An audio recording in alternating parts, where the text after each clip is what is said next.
Hello, everyone. Welcome to the Road to Recovery podcast. This podcast is a platform for education, discussion, and conversations on mental health. I'm your host, Amirah Shah, and in this podcast, you'll get to know more about the therapeutic process, insight into life from the perspective of the psyche, and also join me in exploring current issues with other practitioners. I specialize in grief, but I'm always interested in learning about the human experience of the mind, heart, and spirit. So join me on this journey of in-depth learning about ourselves and the world we live in.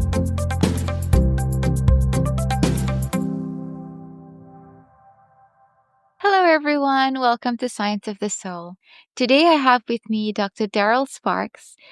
Daryl Sparks is a senior lecturer, associate head of School of Creative Arts at an Australian university. He's got way too many degrees. Six. In film, anthropology, journalism, archaeology, honors, and masters, a PhD in film, and for some reason you'll have to tell me later, an MBA. I try and make money out of all of that stuff, but it didn't work out.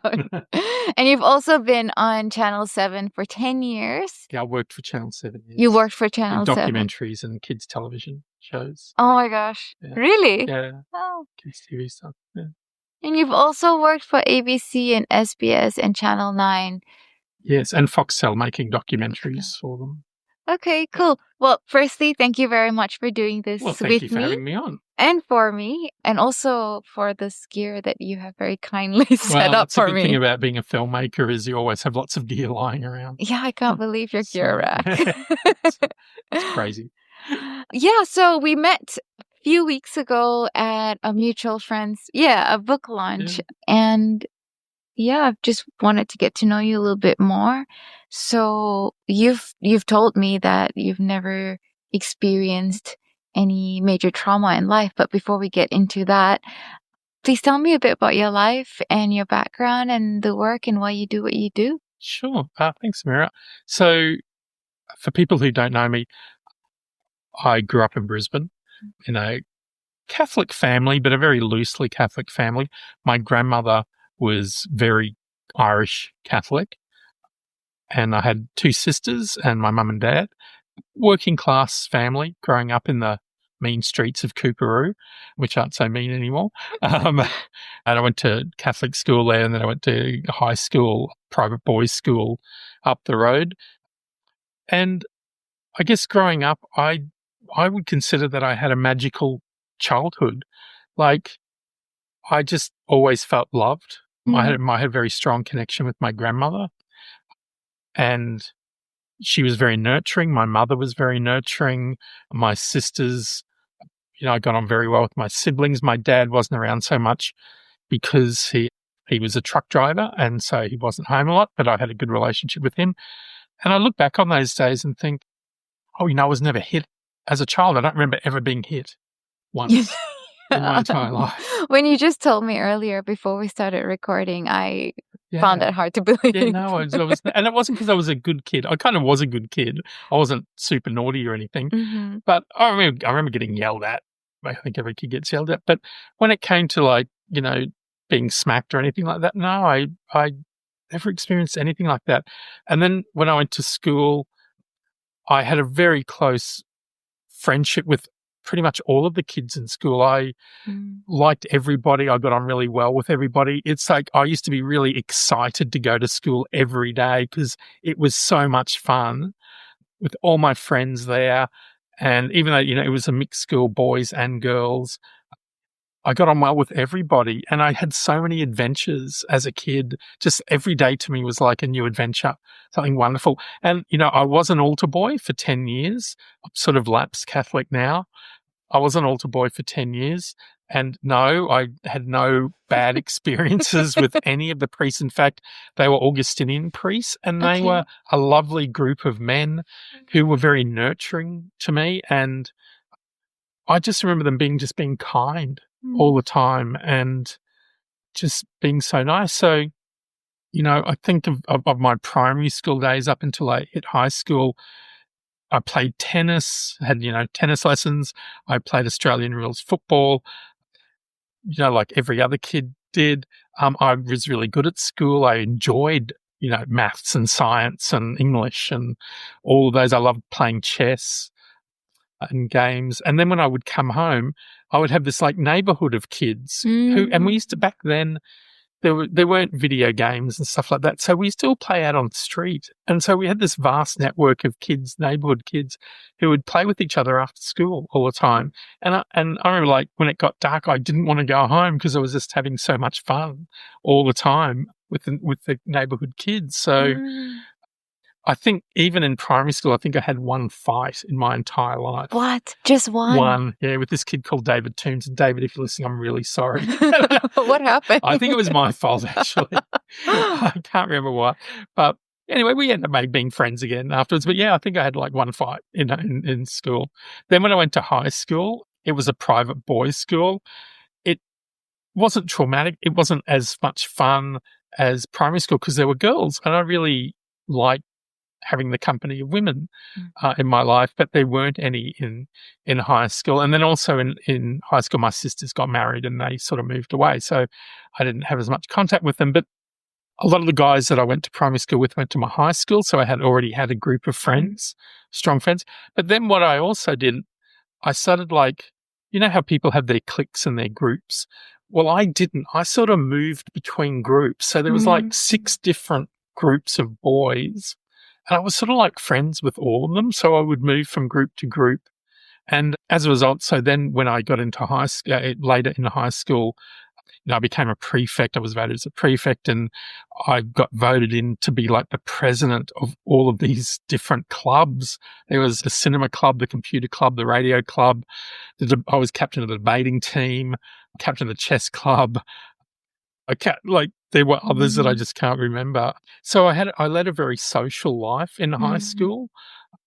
And again, there were bullies. There's bullies everywhere, but there were bullies in high school. I didn't tend to get bullied as much because I think I had like coping mechanisms to deal with bullies. And that was to, in a way, well, keep a distance to start with. But also I used humor a lot in my life to diffuse situations. So I think having a good sense of humor really helped me diffuse all of the different potentially nasty situations in my life. But I don't think I ever had a fight in high school. So nothing ever escalated to that level. And then in grade 12, you ever see that movie Ferris Bueller's Day Off? Yeah. Okay, about the guy who like everybody loves and he takes a day off school. And is that the guy who's Inspector Gadget? Matthew Broderick. Yeah, that's the guy. Okay, he's yeah. married to Jessica Parker. Yeah. Got it. So he's like this super cool guy everybody loves, and he takes a day off, and everything goes right for him. And I kind of felt like I was Ferris Bueller at my school. So I wasn't the most popular kid. That was sort of more remarked for the kids who were captain of the football team and stuff like that. But I didn't want to be that either. I was there to have a good time. And that's what I remember is I had a really good time. Then after I left school, I went to art college and did film. And then for the next 12 years of my life, I went to 4 different universities. And to me, the whole 12 years just seems like a party that never ended. Like it was just, I remember like being in art college and like every single night we were going to nightclubs, we were going to parties, we were hanging out, and it just was like every single day, it just never ended and it went for years and years and years. How'd you get any work done? Yeah, look, I nearly failed in 3rd year. I remember I was at, this is going to sound 3rd year of which degree? Oh, the first one. Okay. So I went to Schoolies Week when I finished grade 12, and then I went to another 5 Schoolies Weeks after that because Schoolies Week was just so much fun. So I kept going back to Schoolies Oh my Week. God. What? And I remember like being, I think it was like my 3rd or 4th Schoolies Week when my lecturer rang me. I was down the coast. She rang me and said, oh, look, you haven't really passed this assessment. And so I drove back to Brisbane and I stayed up all night redoing my assignment, finished it, handed it in and drove back down the coast to go to Schoolies Week. You're so single-minded about Schoolies Week. Yeah. Everything else was just in the way. I know, exactly. So it I didn't sleep a lot. I remember like staying up for 3 days once, getting an assignment finished. And we were making a film, and I remember like just being so bugged out when I was driving home. I was driving down the freeway and I literally saw nuns walking across the freeway, the Southeast Freeway. And I went, I've got to get some sleep. But really? I'm just, just young, being young and silly. And I had this amazing, like when I was at art college and then I went to UQ and then I went to QT, I would form different sets of friends. But the thing, I think this is the one great superpower I have in life was when I moved around, I never abandoned my old friends from one place. I would make sure that I would keep in contact with them. So it's a concerted, conscious effort. Correct, yes. And what if they don't? Well, some people would drop off. Okay. The thing, but, it's funny, like my graduating class from art college was only 12 people and I'm still in contact with 10 of them. Wow. And I'm talking like regular contact. Okay. And I finished that in 1987. So I was born then. There you go. Wow. So I was like 20. So wow. I still see those people all the time. Must be some really solid friendships. Yeah, very much so. Wow. And then I went to Queensland Uni. I made a whole different group of friends then. And the weird thing was my old friend group integrated into my next friend group, and some of them even got married to each other. Oh, wow. And stuff like that. And then I went to QT. I did the same thing. I made a new group of friends and they integrated with the other groups of friends. And then I just didn't abandon people. Right. And I think that's what's made me so fortunate and happy in my life is I just have a very wide circle of social friends. I'm a very social person and I love talking to people and being around people and having fun with people and stuff like that. I think that more than anything has been the greatest fortune in my life. Mm-hmm. So, the thing that I have now as a university lecturer, and it's been increasing probably over the past 10 years, is we get a lot of students who have had traumatic events in their life, trauma situations, and we have counselors and things like that. But, I have to involve myself with these people, and some of their stories are quite horrific. And it sort of brings home to me very strongly just how fortunate my life has been. Like when I was a kid, I had like my parents, my grandparents, I had great grandparents that were alive, well into 100. Oh. So I haven't been touched by death except for old age. But I accept that's a natural response. But no one I know has been murdered or been accidentally killed or anything like that. I wasn't abused in any way, sexually abused. I wasn't physically abused. I wasn't mentally abused. And I come across a lot of people that have been. And so for me, I always sort of like try to be empathetic and put myself in their place and go, how do these people see the world? I see the world this way. My view of the world is very optimistic and very hopeful, very positive. And I meet these people who have a complete opposite worldview to what I do. And I question that and think, and I try to put myself in their place, but I can't. I can't because I don't have anything to relate it to. Yeah. So while I'm very sympathetic to them, it's very difficult for me to be empathetic because I've never been in their place. So, so many people have experienced trauma over the years and very traumatic events that change their attitude to the world and how they comprehend every single day of their life. It's around them like a cloak.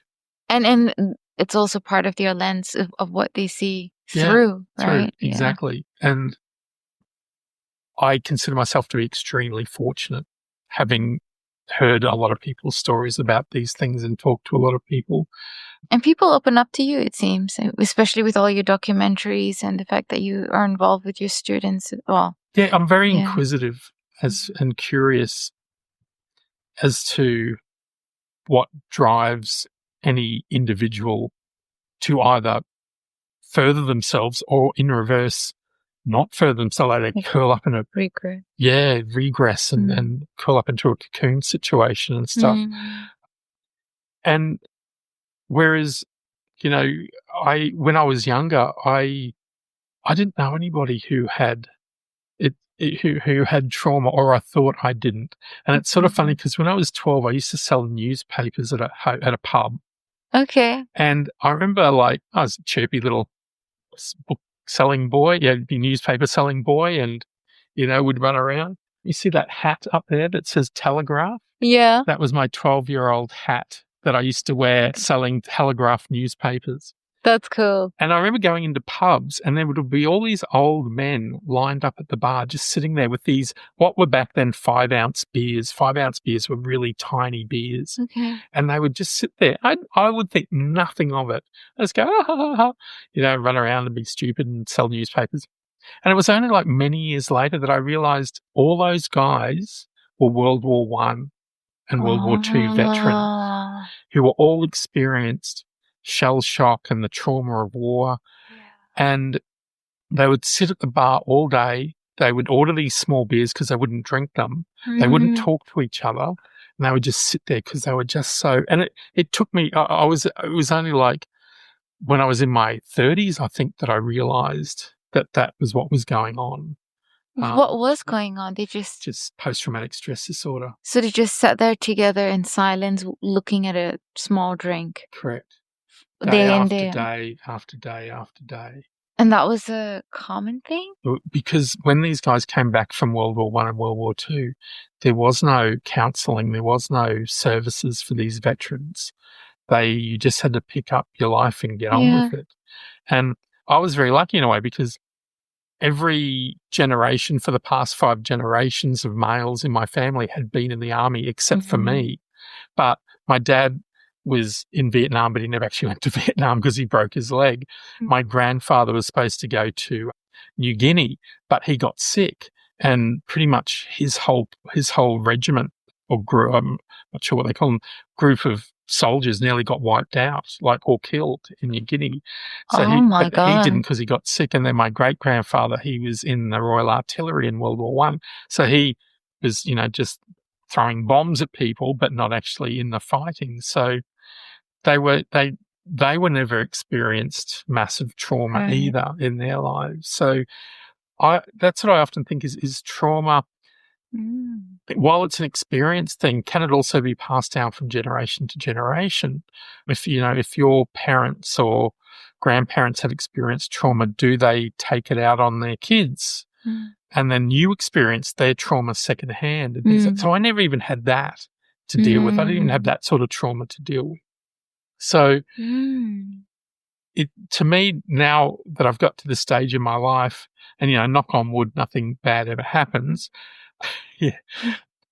I think now, looking back on my life and my interactions with others, is maybe I just missed a lot of other people's trauma through looking at the world through rose-colored glasses. I didn't actually see what was going on with other people who had been traumatized by things. Or, I think a lot of people do try and cover up their trauma, but it always leaks out somehow. Maybe I ignored the flags that were there. Ignored, or maybe you were just not aware? I just wasn't attuned to it. Okay. I just wasn't attuned to it because I didn't know what it would even look like. Yeah, what did it look like? So I had no idea. Hey everyone! As you might know, my work often centers around grief and trauma. I'm excited to share 2 resources that I've developed to help in these areas. First, my children's book titled The Drug Family is designed to help kids navigate grief in a meaningful way. Many of us were not taught about grief and loss as kids, but let's allow our young ones these days to explore it in a supportive way. It's available as an ebook, a soft copy, and an audiobook. You can find it on my website at aroadtorecovery.com. That is AROAD2recovery.com. The second resource is the Culturally Informed Trauma Workbook. It's a practical tool for both individuals and practitioners alike, filled with interactive materials to support ongoing healing. You can also find this on my website or on gumroad.com. That is GUMROAD.com. I hope these resources can provide the support and guidance you're looking for. If you want more information about them, please check out the respective podcast episodes on them. Now, let's get back to our show.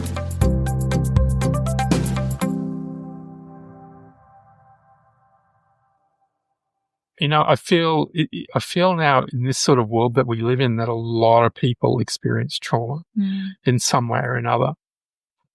And the perspective from someone who hasn't experienced trauma, I guess the sort of advice that I can give to people or tell people about is if people don't respond to you because of your trauma, it might just be because they haven't experienced it themselves and they don't know. They don't see or understand the significance of your trauma. They're not picking up on the signals, or if they are, they may not interpret the signals properly because they don't know what to look for. They don't know, and often people who have trauma and behave a certain way, and I can say this from experience, for people who haven't had trauma, it can be very confusing for us because we're going, oh, why are you saying that? Or why are you doing that?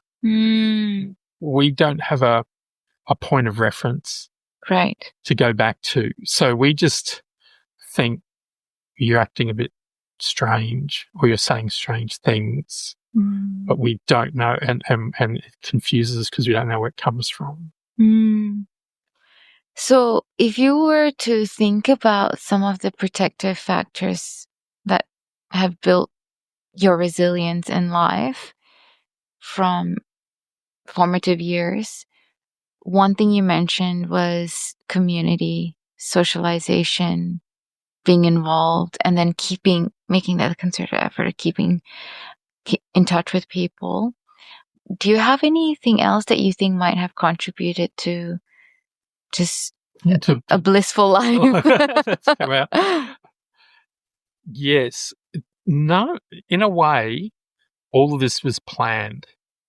So what I've looked for, what I've seen in life, as has been going along in life, if I've seen situations that I think are going to be bad or people who I think are going to be damaging, I divert myself away from them. So you are able to pick up on signs? I can pick up on danger. I can see danger. It's like when you're swimming in the ocean and you see a fin. Oh, you know to swim away from the fin because the fin might be a dolphin, might be a shark, but you instantly know that the fin could represent danger, so you get away from it as fast as you can. I think you have to be self-aware. Like I'm not self-aware. Like I am self-aware, and I know. I mean, I watch a lot of films and TV shows. So, you make them. I exactly. So I see, fictionalized events of trauma and things like that, murders and, horrible things that happen to people. So I'm well aware that this stuff does occur, and I watch the news. So I'm well aware. But I think a lot of it has to do with people put themselves in bad situations as well, whether it's intentionally or unintentionally. I also wonder if some people maybe get a bit bored with life and think, I want a bit of drama in my life. And so intentionally attract some drama to them in some way. But you know what? You can always see the red flags with people, with situations. One thing I think, everyone has a superpower. My superpower is I can always find a park wherever I need to be. Literally. Right. I don't know why. I've been in Paris or Berlin and needed to be in the biggest traffic jam, cars everywhere, and a car park will manifest itself exactly where I need to go. Amazing. I don't know how that happens. But I think the other one is I feel like I'm an exceptionally good judge of character. Like within 5 minutes, I can tell whether or not a person's a good person or a bad person. And if I judge them to be a bad person, then I will make a concerted effort not to be involved with them.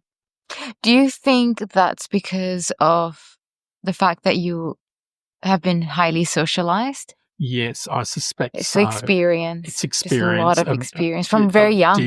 Very young, of dealing with lots of different types of people. Okay. So I think that's been a major thing, a major skill that I've been able to develop. Sorry, that was my Siri wants to join in. Siri's traumatized by everything I say. No, but the other thing is sussing out situations. Like if you go into a party or a social situation or a nightclub or whatever, a room full of people, looking around the room, sussing out everything that's going on, feeling the emotion that's in the room. Is it aggressive? Is it violent? Is it placid? Is it, cheerful? Something like that. Because if it's not, if the feeling that you're getting from the room is bad, something bad is going to happen. So you need to extricate yourself from that situation. So you rely on intuition? Yeah, very much so. Okay. So you've developed that as well from being in social situations from young. Okay. Yeah, very much. And probably, I'm guessing, and this is the psych brain that's kicked in, I'm also guessing that being raised by such present, nurturing adults, like caregivers, like your parents and your grandmother, I imagine that instantly what not love looks like. Exactly. What something scary might look like.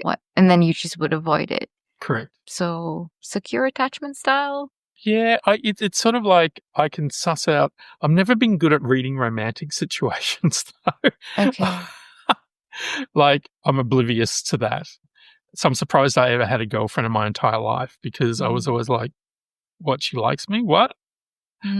I'll tell you a funny story. I met this guy at a play once, and he was like the cousin of a friend of mine. And I got talking to him, and we got on really well. And being very verbal is also a good thing, because being very verbal allows you to socialize with different people. People who are verbal and people who are non-verbal. So I often ended up talking a lot. Okay. As a result. So I'm talking to this guy, I'm getting on really well. And then he goes, we should catch up another time. And I'm like, yeah. Like, I'm all for it, Suss out this guy's a good guy and everything. I'm going, yeah. You've done your background check. I've done my background check. And I never say no to a party. And so we're going to meet down at a coffee shop. So I said to my wife, I'm meeting this guy down at a coffee shop at West End. She said, yeah, it's great. I'll go and do some shopping while you do that. So anyway, I'm in the coffee shop with him and we're talking, we're getting on. And it was like 20 minutes into the conversation, the penny dropped. I'm on a date. Oh. Yes. Oh, I didn't even see that coming. Exactly. I'm on a date with this guy. And I was like, oh no.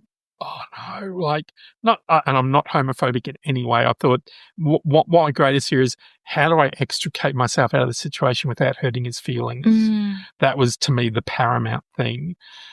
But then, as I was trying to do that, my wife rocks up and goes, oh, hi, Daryl, blah, blah, blah, blah. It's all like, thank God. It all like explode. Well, it doesn't explode, but he realizes the situation and he extricates himself very quickly from the whole thing. And I felt really bad about it.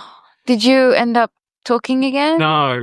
And I felt really bad about that because, see, my innocence and naivety in that romantic situation, I didn't see that flag. So that's like, and I honestly, I think back on like my previous relationships with women over the years, and more often than not, they kissed me first because I would just sit there and go, oh, we're all friends. We'll have a good time. That's like my 20s and early 30s. But as a girl or as a woman, it's a little bit different. Yes. But I've been on a lot of outings where apparently there were dates and I'm like, oh shit. And so what I ended up doing, because I came to Brisbane, I didn't know anyone, right? And so I just thought everyone was friendly. People, it's Australia. Yeah, exactly. And yeah, and it's not like I've got a label on my forehead that says like date me, I'm single, like, so they're like, oh, let's do this, this is the word, catch up, let's catch up. Yes, I'm like, okay, cool. And then I got into that situation really quickly too many times. And so I crafted a text message and I just saved it on my phone. Yeah. And it was a really polite, like, it was cringe for me to say that to someone, so I had to write it out. So it was really polite and very, I guess, humble message saying that, look, if this is this date, then, I just want to tell you that I'm not into that right now. I literally just got here and, but I'd love to, meet and hang out as friends and this and that. Because initially I'm just like, wow, everyone is really, really friendly. But I was just so freaking naive. That was me. But like for a long time. And I think to myself, God, I think of all these girls in the past that I really liked and I never went out with because I never made the first move. And they didn't make the move because they were probably waiting for me to make the move. And they probably thought, oh, he doesn't like me because he's not made the move. And just innocently gone on my way. So, yeah, that I think, that's everyone has a superpower. Everybody has the anti-superpower. And that's my anti-superpower because I'm just like oblivious to that sort of stuff. Like I would go to nightclubs and I would talk to girls and then I'd walk away. And then my friends would come up and go, that girl was totally into you. What? And I was going, no, you're being stupid. No, she wasn't. They go, yeah. Right. And so I just like go, oh. So romantic cues is not your thing, but everything else is fine. So you always have to have one weak point in your personality. That was my weak point. So everything else is fine. So, yeah, so that's what I was saying is like often, people need to suss it, need to be aware of the situation, and especially with other people too, because I'm on a few Facebook sites. There's one that's very funny called Bad Dates of Melbourne, where all these women relate all of their terrible Tinder dates. And oh my God. It's quite funny. This is a documentary? No, this is on Facebook. It's a Facebook site. It's a group, okay. Yeah, it's a Facebook site where all these women document their really awful dates. And it's like, within 2 sentences, they might write like, 5 paragraphs of their bad date. Within the first 2 sentences, I'd go, that guy's a jerk. Like, get out of there. Like, why are you hanging around? And then more bad things happen to them as the date progresses. So, because that's a normalization for them in their past, in their history, that this is normal. So you just go to what you're familiar with, right? Correct. That's right. And maybe they've had, but, I've met people who have had bad relationships, but then keep falling into bad relationship after bad relationship. And there's that pattern there. And to me, it's like, this is really easy to stop. Like, you can stop this, but do you not want to stop it? Or are you not aware of all of these flags? Or what's going on that you keep re-traumatizing yourself over and over and over again? Yeah. A lot of my work is basically around helping people develop the skill to, I guess, discern, but also you need to develop self-awareness. And a lot of people, because they have familiarity of maybe growing up in a household that's a certain way or intergenerational trauma, like what you were talking about that you didn't have. And so they grow up with that monkey see, monkey do. They learn that, oh, this is normal. Or like first relationships were just the way that it was. Maybe it was they grew up in a weird neighborhood or low socioeconomic or dangerous part, and then that's just norm. And then you just keep going for the norm. And then you're also in that social circle that is that type. So you don't even break out of that. You don't really know what's outside of that. Or maybe propositional knowledge, like cognitively you might know, but then you go like, oh, but that is that world and those people. There's a mental segregation almost, and othering, that you are just not part of that group or not part of that people. And so you kind of pigeonhole yourself. And this is what I've realized, just speaking very broadly, obviously everyone's a bit different. So you pigeonhole yourself into this sort of, status or class or group or ethnic group or, socio-demographic group, whatever it is, or suburb. And then you just repeat history and it just perpetuates. So how do you break the cycle then? So it'll have to be something horrible, like you can't, your threshold of tolerance is just blown. Mm. And you're like, no way in hell am I going to go back and live this kind of life. Like, I'm done. Yeah.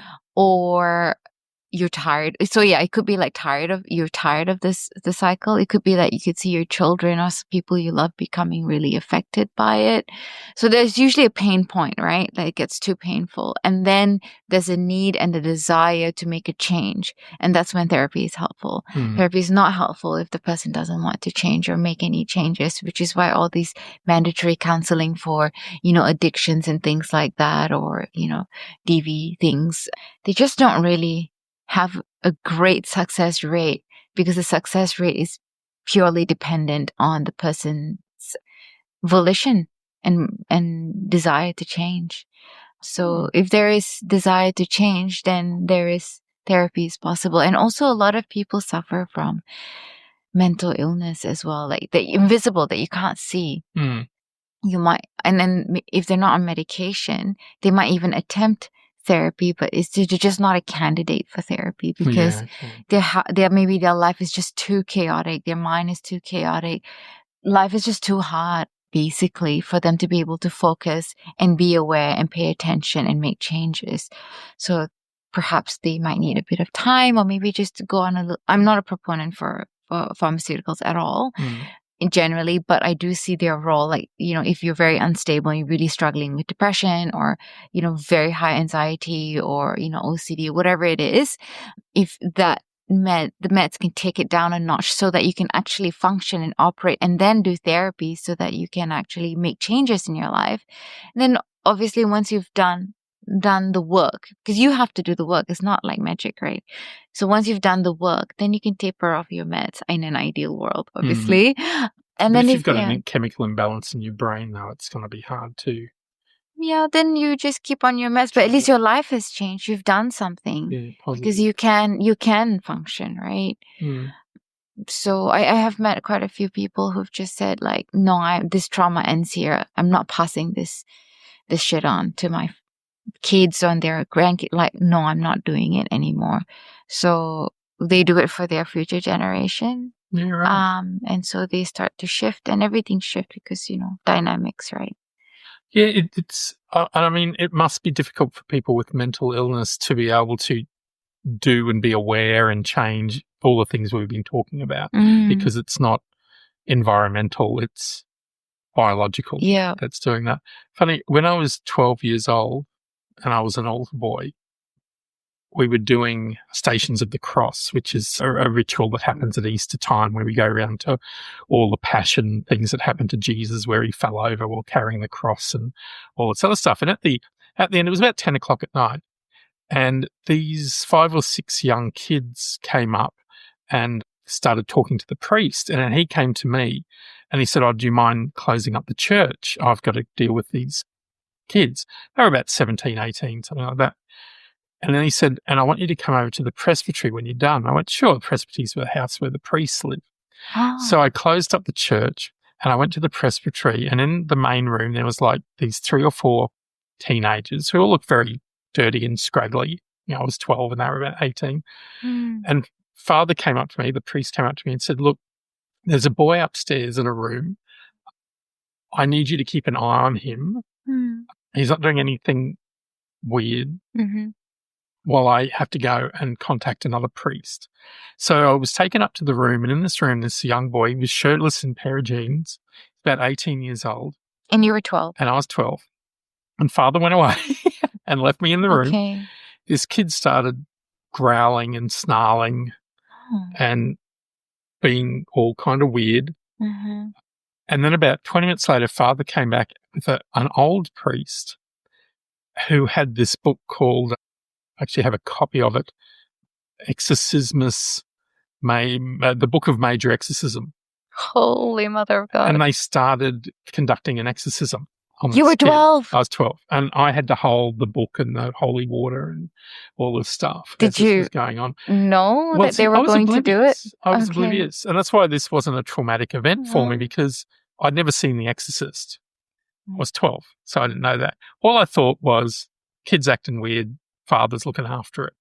And then this guy started thrashing around and screaming, and this was back in the in the late 70s. So it was like he was probably on acid or LSD or something like that. But they did the exorcism. They finished. The kid seemed perfectly fine and went on his way with the thing. But that got me sort of wondering later on. And about 10 years ago, I started making this documentary. I actually hooked up with, believe it or not, there is a exorcist in Australia, a Vatican ordained exorcist. His name is Father Gregory Jordan. He's passed away now. But for a couple of years, I started following him around as he was undertaking exorcisms. Pause. What's the impetus for this? Why were you drawn to follow him around? I was drawn because primarily I'd questioned my faith a long time ago. And to me, in a way, religion seemed to me like a mental illness. To have this belief that there's this sky man up there who watches you and dictates how you live your life and all this other stuff, to me just seemed very weird and not logical at all. But, I have read the Bible many times. I've read the Quran. I've read lots of different religious texts. And it says in the Bible, humans can't look at the face of God. If you do, you'll die. Okay, so that will happen to you. So I thought, well, hang on. There's this guy called Satan or the devil. You can look at him and not die. So if I could prove the existence of Satan, then by argument, I've proven the existence of God. Because of the dichotomy? Yeah, because of the dichotomy, and also that Satan was an angel, one of God's favored angels So which means if Satan exists, then God exists. Correct. So I thought, well, I can't prove God exists, but if there's devils and demons and all these things running around on Earth, and I can prove they exist and see if they exist, then I'm kind of like proving the existence of God in a way. But that's an assumption, though. Correct. We could just be living in a world with monsters. Correct. Full stop. And that's it. But the thing was, and this comes back to your point you were talking about before, the more I went down that rabbit hole and started meeting people who have had exorcism, watching exorcisms, all this stuff, more and more of it came back to one thing: schizophrenia and mental illness. That these people would see demons, they would hear demons, they would have an exorcism, which to them was a cathartic experience. And then they would stop seeing the demons for a while. Then they would start coming back slowly again. So this idea of like mental illness creates trauma in a way, and it's something you can't control unless you take your meds. But even I don't think it's it's not a proven science. Some people can function. Like I actually met an academic who is on schizophrenia meds, but she pretty much like was locked away for ages before that. It's funny. A lot of people I met following this priest around who were taking schizophrenic medicine just seemed like zombies. I think because I don't know. When did you follow him around? About 2 years ago. Okay, so quite recent. The medication I think it has quite a number of side effects, not as much as the lithium in the past that they would get. When their side effects were more pronounced, like stiffness or tics and, rigidities and things like that. I think drooling and and now I think it's just a lot better, but it causes them to take patients to sleep a lot more, gain weight, exorbitantly really quickly. Electroshock therapy was also something that ECT. To me was shocking that we still do that. I thought that was like 50-year-old thing, but they still do it. And a lot of people swear by it, actually say it's been a really positive thing. But to someone who has never experienced it or been under the factors of needing to have it, I was quite shocked that we would electrocute people. It's like a brain reset. Yeah. Have you seen? I've seen it, yeah. Nothing happens. The toe just kind of taps a little bit and then you're like, okay, done now.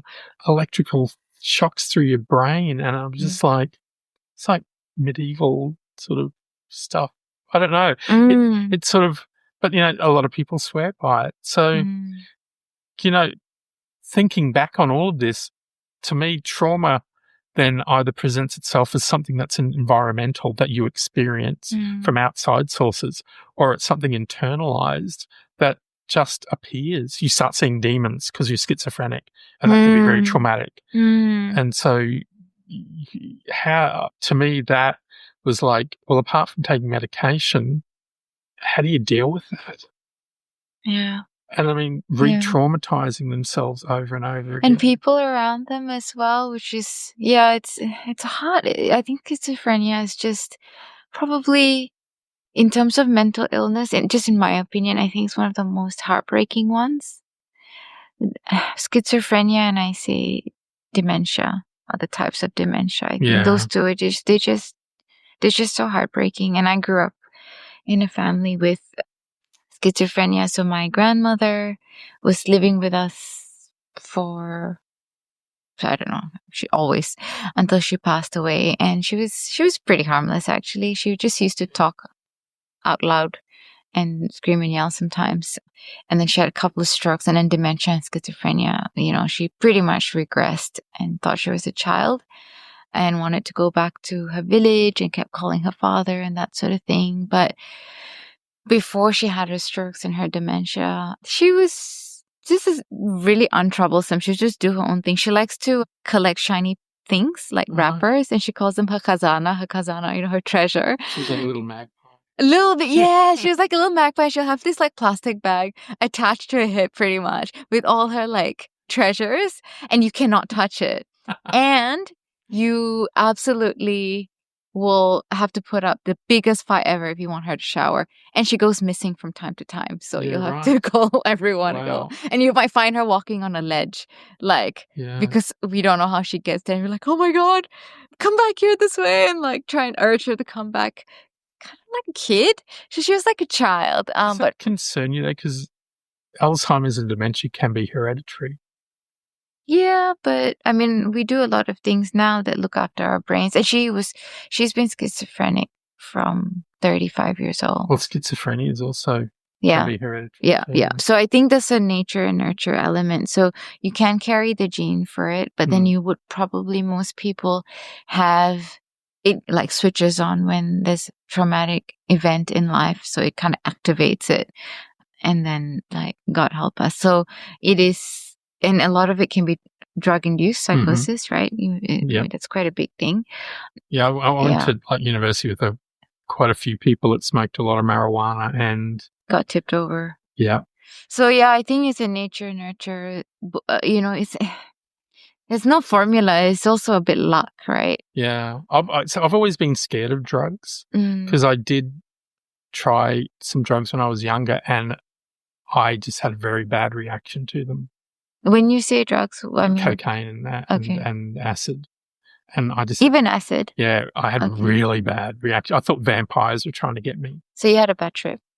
Yeah, but when I tried it a second time, it happened again. Oh. So I'd never had a good thing happen to me. Right. So I just stopped because I just knew every time I would do this, something bad would happen to me. So you didn't need to do it. Didn't need to do it. And I don't drink, a social drink. That's about it. But I hate I hate to sound like some old man, but you can have fun without getting on drugs and drink, kids. I believe you. Yeah. When I was young, I used to drink. Okay. Like pretty heavily, but only in social situations. I'm not a sit at home drinker. Having a drink by myself person. I'm a go to a party and get toasted sort of person. Okay. So to me, it was part of the social situation, I guess. And of course, drugs then, got involved with it as well. But I always sort of steered clear to that because I just, my experiences were always negative around drugs. So except for marijuana, that's made me fall asleep. Yeah, I just get really tired, fall asleep, and feel foggy for the next 3 days. So. Hello, dear listeners. If you would like to reclaim control over your nervous system, navigate your grief, your trauma, or deal with cultural matters that are causing you distress, I invite you to book in with me for a free 15-minute consult. In this consult, I will learn about your concerns, provide you with some tools and techniques to calm your nervous system, as well as give you a customized treatment plan. Simply jump onto my website to book online, or you can email me at hello@roadtorecovery.com. That is AROAD2recovery.com.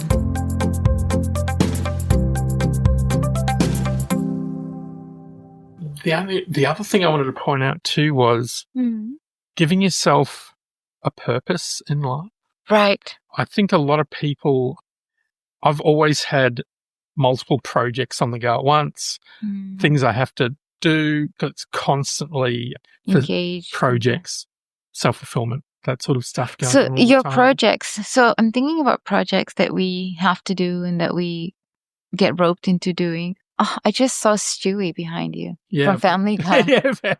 I have a lot of toys in my library from different eras of my life. And Count from Sesame Street. Yeah. I was trying to figure out who that was. Important. I love that guy. And He really taught me how to count, okay? Did he? Yes, he That's did. a positive thing. He did. And I love vampires. I think it's because of him. Yeah, because of the count. Yeah. Well, he was such a benign vampire too. He was so cute. So, yeah, and I remember watching Sesame Street when I was 4 every afternoon. My mom would wake up from my nap. I had an anklet and it would have a bell on it. So they will know when I'm up, because sometimes when I wake up. Because, that was like a cowbell sort of situation. I think it's an Indian girl bell as well. Indian daughter bell. But I used to, when they used to put me to sleep, they'd get up once I'm asleep and they'd go and do their thing, right? Yeah. But when I wake up, I feel so abandoned. I feel betrayed. And I would wail and scream. So they put this anklet on my ankle. And so when I start to stir, they can hear the bell. And they'd rush in. And they'd rush in and then put me in front of Sesame Street at 4:00 while they go and make dinner. They being my mom and my aunt.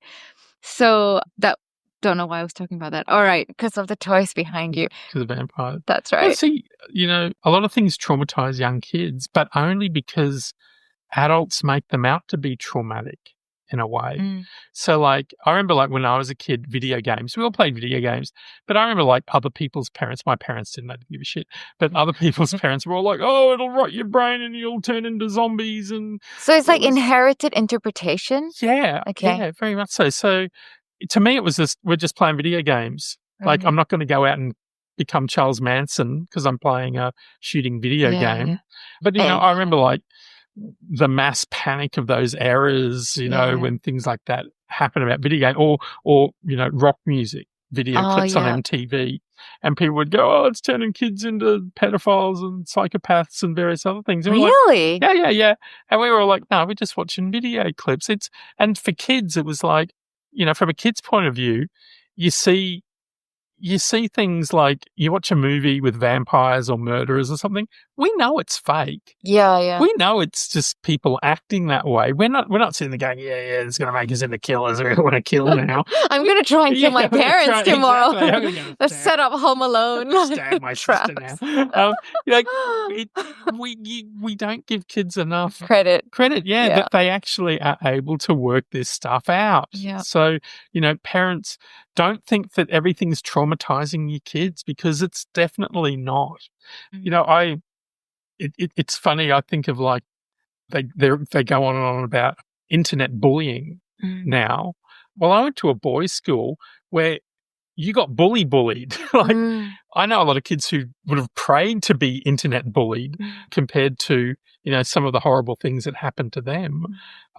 So everything, you have to look at everything in context, and not everything is a crisis, and you don't have to, and when you alarm children about what's going on to them, oversensitize, exactly, and then they get too vigilant, then they get upset about something that they really shouldn't be upset about, because you've, in a way, trained them to be terrorized by things that aren't really scary. Yeah.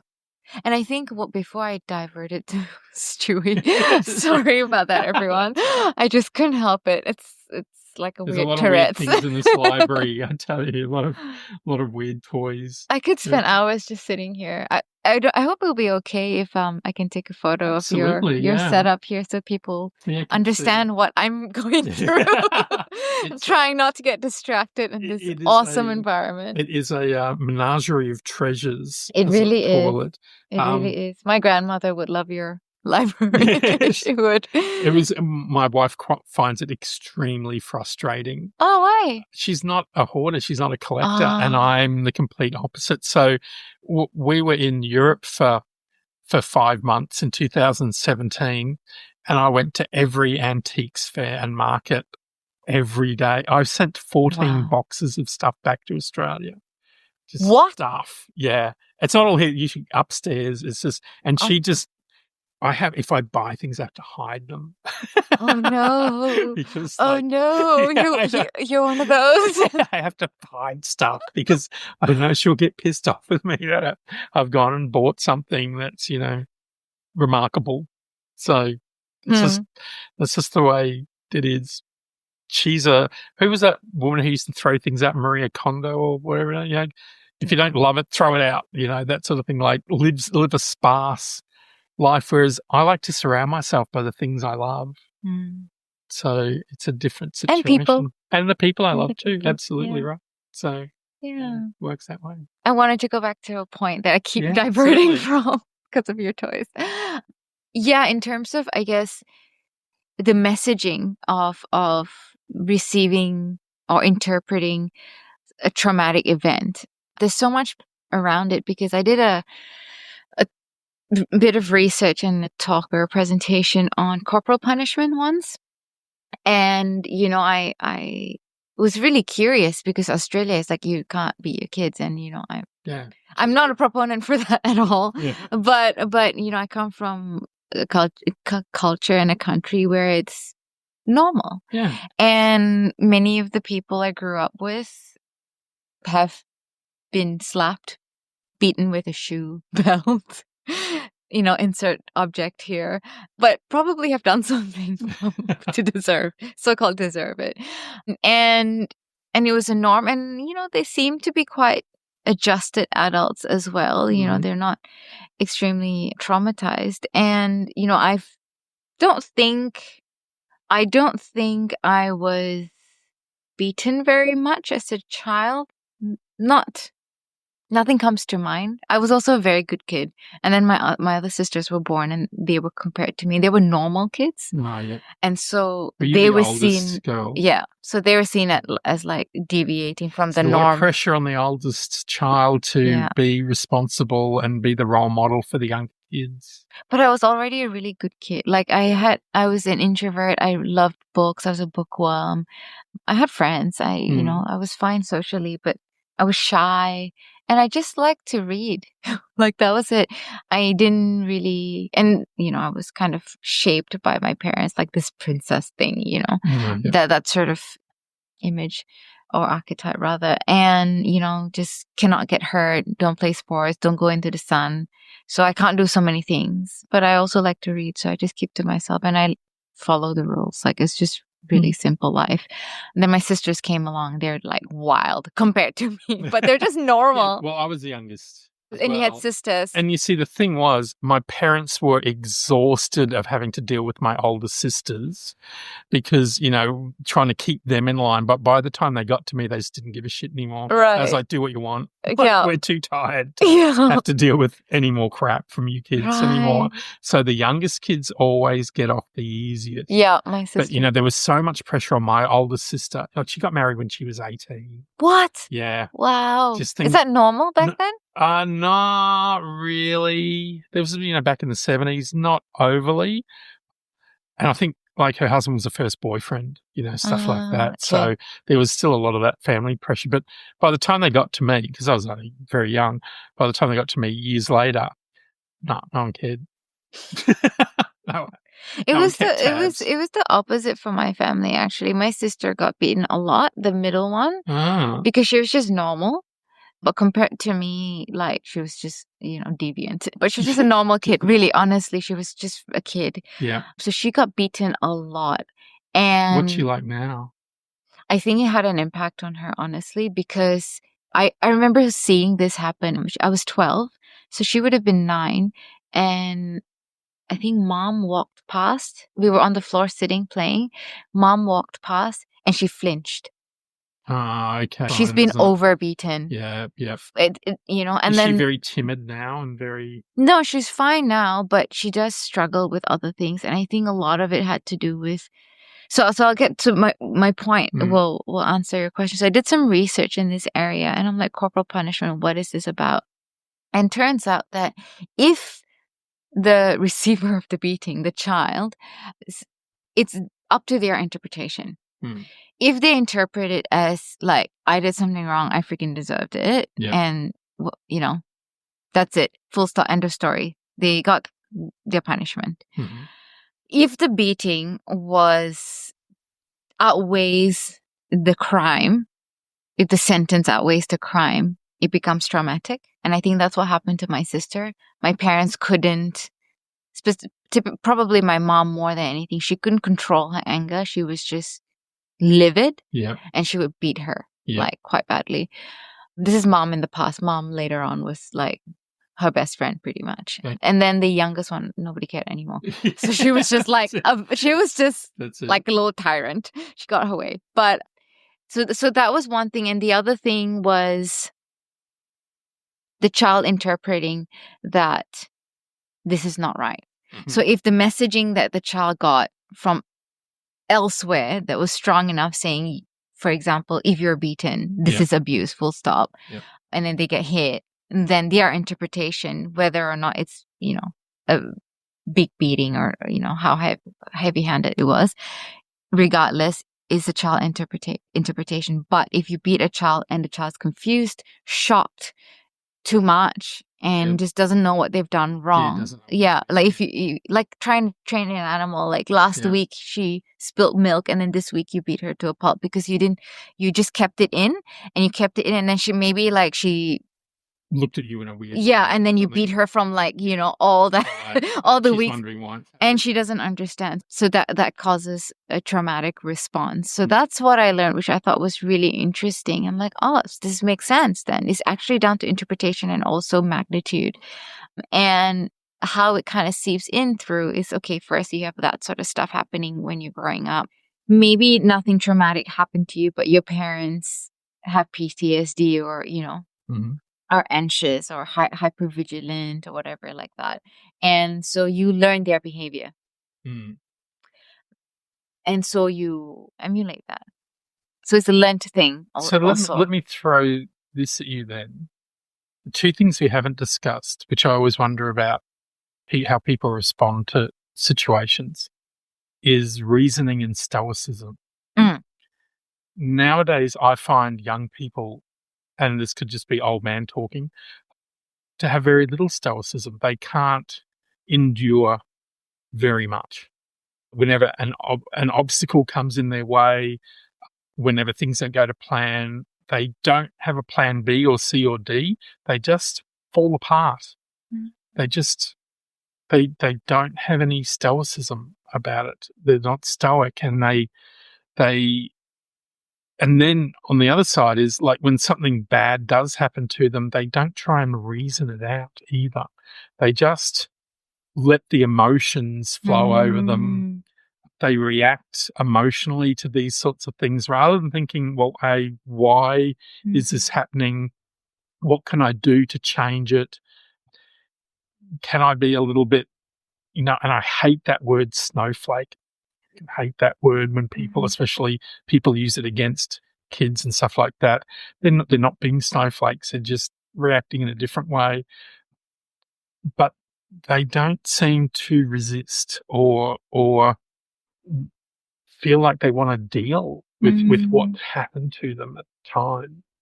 And that to me becomes very concerning because, I grew up, and I probably was the last generation of kids that it was okay to hit and to beat.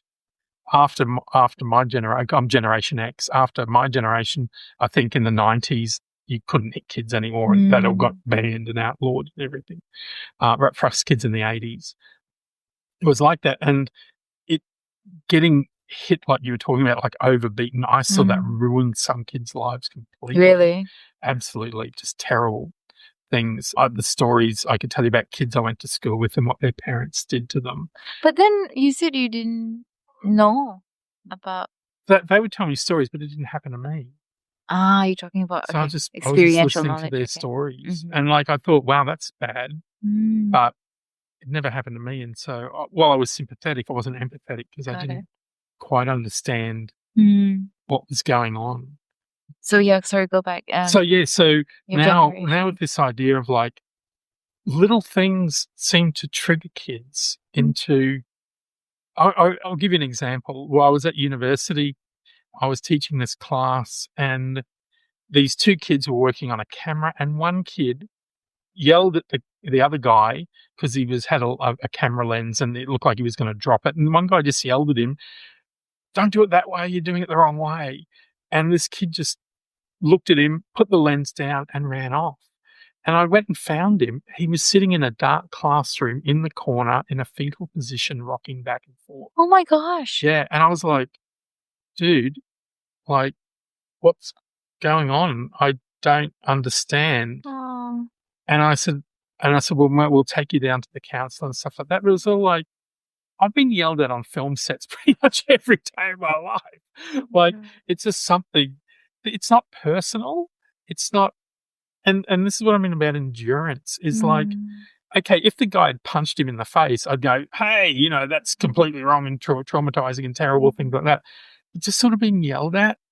And then the response just seemed over the top. It's not matching. Yeah, what matches. And I think this whole thing about stoicism, just in endurance and the ability to cope, I just see it becoming less and less and less of a positive ingredient in these kids' life. So it's a question of resilience, although I don't know what his story is, right? Like maybe he grew up in a really dark household where, and then maybe he got like super triggered or something like that. And I feel sorry for these kids because if that's how they're going to respond every time something what I would classify as a low level situation happens, how are they going to get through their life? I actually don't know. To be honest, because I didn't grow up here and I don't know many people who have school-aged children. So I don't know what's happening in the curriculum right now, what's being taught in schools. I do have whoever's listening, please pardon my ignorance, but I do have some idea because I did do quite a bit of work with refugee children who were from refugee families in Darwin when I was supporting them. So I did go to the schools quite a bit, and they seem to do a lot of emotional intelligence stuff nowadays, which I thought was great. But I have also seen just in, family, friends, extended families and things like that, like parents who were school teachers not like calling out the other parent or like aunties and uncles for speaking sternly or strictly to the child, saying like, this is not okay, we have to talk and all that. So I don't know. I think a lot of it probably comes through schooling, and there must be a radical shift. And I think it comes down to what we were talking about earlier in terms of the interpretation of this child. The child interprets that this is not okay.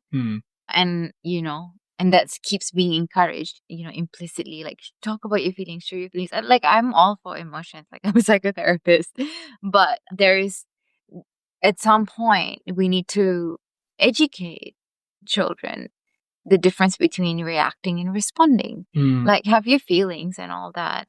Make sure it's appropriate. And I think that's hard for kids to decipher, or young people to decipher, if the messaging has just been changed or maybe skewed or perhaps even warped, if I may go so far to even say that. So you've got a generation that is coming up with less resilience than the previous ones. because also, like, honestly, we're so comfortable, like, survival wise, we don't have to think about anything. Australia is so far from a lot of the wars, and everyone. we haven't been in war since, like, is Vietnam was sort of Yeah, the last actually, yeah, engagement. that's right. Even though we had soldiers in Afghanistan, Iraq, it was very small. The Centrelink as well, like like, not saying, like, you'll never be destitute, basically. No, free education, free healthcare, Exactly. And then social parents network, work, this and that. So very affluent society. I think we're comfortable, and so I guess the degree of tolerance gets lower and lower because the degree of comfort gets higher and higher, plus the shift in education in terms of socio-emotional intelligence as well, and what's okay and what's normal, what's not normal. So I think it's all the nurture bits. And personally, I think it's such a shame that schools, like even from primary school onwards, humanities is not being taught. So people don't understand philosophy. They don't understand how to manage their minds and figure out how the mind actually works, to get to understand their own mind and their own emotion, and the world and just humanity in general. So I think that stoicism, like the actual stoicism, not just, oh, this person is so stoic and has no emotions, or it's just suppressing or repressing, not that kind of stoicism, like the philosophy stoicism. I think it has a lot of wonderful qualities because it's about responding. Like, okay, this is right, this is the situation. Like Marcus Aurelius was a stoic, isn't he? Yes, correct. Wasn't he? So yes, he I think if you read his books and all that, he talks about how you should approach situations. If someone's harmful towards you, how do you deal with a difficult person? Okay, first you try and help them and teach them the way that you think is correct. If the person is not going to receive them, then it's okay, you walk away, you've done your part. Or go and read Sun Tzu's Art of War. Or that. Yes, exactly. Equip yourself. One of my favorite quotes from that is, if you stand by the river long enough, the bodies of your enemies will float by. Really? What does that mean? It means don't do anything. Evil people will karma will get it. Self-combust and kill themselves, and without you having to interfere in any way. Get your hands dirty. Yeah, why do that? And also in Stoicism, it proposes or supports the notion of self-awareness and like reflection. I think that it's like you reflect, you think about this, you think about that, and you read all these maxims like this. I don't think we're being raised with all that. And I think that comes in, like, if you study in a religious school, or then you learn these sort of things in terms of, like, humanities, right? Faith, responding, and kindness, all of these other things that you do that you learn through religious schools, but not through secular schools. And then if you dump religion, which is the only source you probably get when it comes to these sort of things, then all you have is secular school. Then you don't know enough of how to be a person, of how to respond, then to react. You have no central organizing principle. Like, what is your operating OS then? Just hedonism, entitlement, simplicity, comfort? Like, that can't be a central organizing principle. It has to be something deeper. Humans could have an innate understanding of right or wrong. I do. But I think if you grow up without having that constantly in your life, being reinforced in one way or another, you lose sight of it. It's just like anything that you're not being exposed to. And you don't get to exercise it. And if you don't keep learning about something, you're going to forget about it. It becomes less and less important. And then, like, school becomes more important, job and money and all that. So that takes the forefront of your mind. And then there's nothing else. I know a lot of people who went to religious schools who are very greedy and self-centered. It's just an example. Me too. I'm just saying it's just an example. So I personally feel that we should learn this in school, these sort of just philosophies in life. Just to help you be a person. Let me hit you with this then. Could it, and this sort of tags back to where we started, is it a negative not to have any trauma in your life? Because Is it a negative?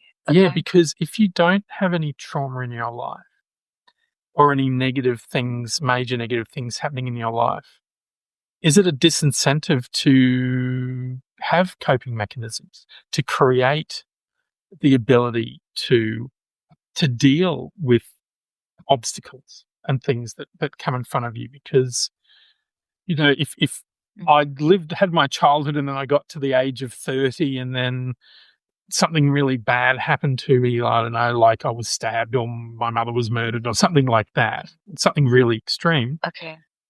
I would not have had the ability to deal with that because I'd lived my whole life unfettered.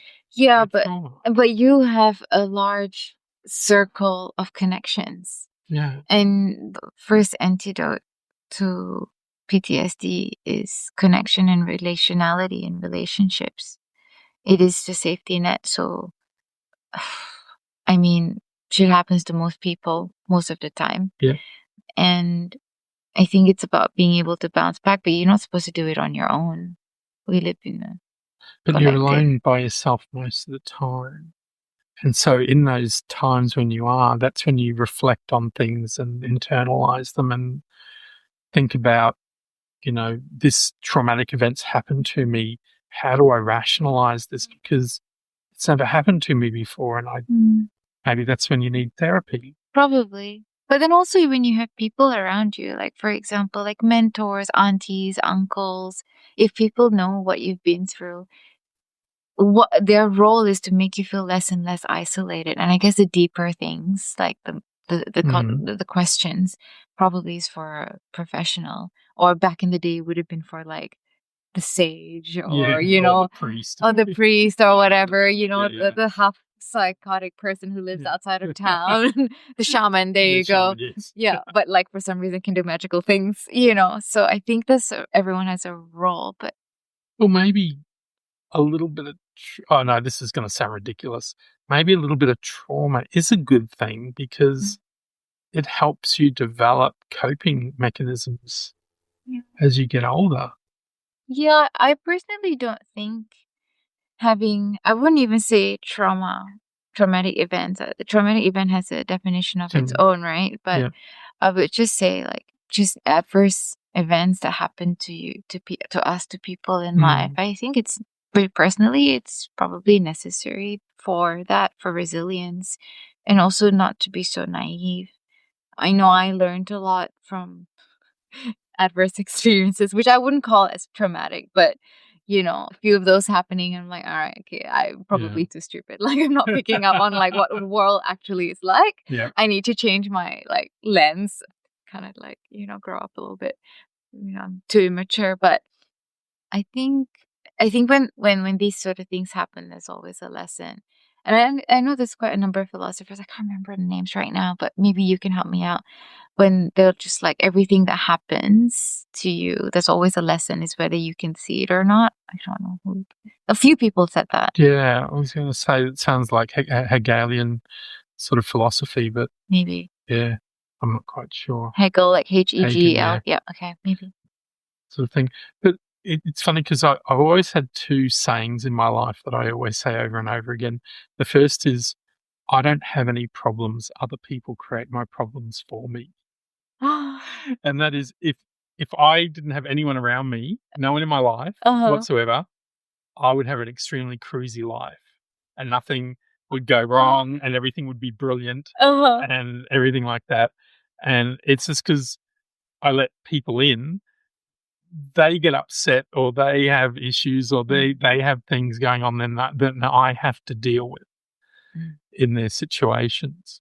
So that's the first. I know that sounds really narcissistic and selfish, doesn't it? Probably, I don't know, but it does feel like other people create my problems for me a lot. If I have an obstacle or a situation happen, I can usually logically reason it out and come to a conclusion and a satisfactory solution. That's usually how it is. But then when other people get involved, often turns pear-shaped. Yeah. So it's so crazy the way I'm thinking of this when you're talking about it is like your mind and then like all these other minds and all these minds coming together with like different shapes and experiences and styles and, personalities, strengths and weaknesses Exactly. and like quirks. And then it just comes together and you're like, how am I going to sort this out? Yeah, that's it. It's true. And like that happens at work, it happens in family, it happens because you're dealing with different personalities and different, and I get frustrated. I yell at people, why can't you see the world like I do? Why can't you see the situation like I do? Because it's like, this is a bad situation and you're making it worse. Why can't you see that you're making it worse? And and that's when I kind of go, I'm not looking at this issue through their eyes. I'm just being completely single-minded in this situation, going, this is my thought pattern and I can logically reason this out, but they're not me. So of course they're not going to think the same way I do and think about these sorts of things. Which is why you are unique. And we all are. So, yeah, interesting situation. Thank you for sharing everything. Well, thank you for having me on. I hope your listeners out there don't think I'm a spoiled, selfish brat who I hope so. who's like had this golden life. Because you know what? You might have a whole bunch of people outside your house next and they're like, tell me the secret. And it's like, I actually feel like I have had a golden life. Just to finish up, when I was born, I was born with a halo. Halo. The only reason I'm saying that is because he raised his hand. I raised my hands on my head. I was born with a tissue on my face from my mother's womb. Tissue from not like a paper tissue, a human tissue from being in the womb. Okay. It's called a cowl, cowl. Oh. It's a cowl. Okay. And I was born with this cowl on my face. And of course, it could suffocate you.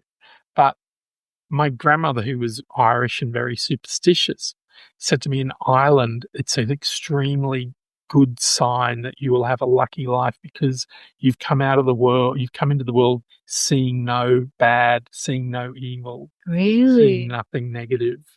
And my whole life until she died, she kept always referring back to that situation. So I'm not a superstitious person, but I'm very open-minded. So who knows? Well, we'll end on a superstition because why not? Exactly. This whole conversation has just been about the other side of what life looks like if you were born with a cowl. Yeah, if you're born under a lucky sign. Yeah.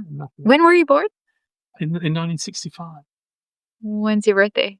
28th of August. All right, we'll aim for that. Feast day of Saint Augustine. What does that mean? He was a great 4th century Catholic theologian.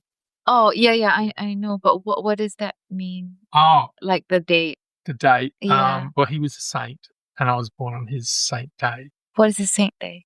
Like he was born? No, all the saints have a feast day. Oh. And a feast day is the day we celebrate them. Because they died on that day? No. It's just a day that they have? It's just a day that the church relegates to them, and that's their feast day. And I was born on the feast day of St. Augustine. And he was a very wise theologian, very stoic. And you like these stoic people, don't you? Yes. I always imagine myself if I was like, in the British Army in the 1800s, and there were thousands of Zulus coming over the top attacking a small British army. I'd be the officer there going, "All right, man, let's not panic. Let's keep everything straight. We'll get through this. Don't worry." It sounds like something out of Monty Python. It does, doesn't it? And you sounded like that Hugh Laurie in Blackadder. Yes. For a moment there. Yes, just for a moment there. Just don't lose your head when things go wrong. That's like the best advice I can give to people. Don't lose your head. Reason it out. Think it out.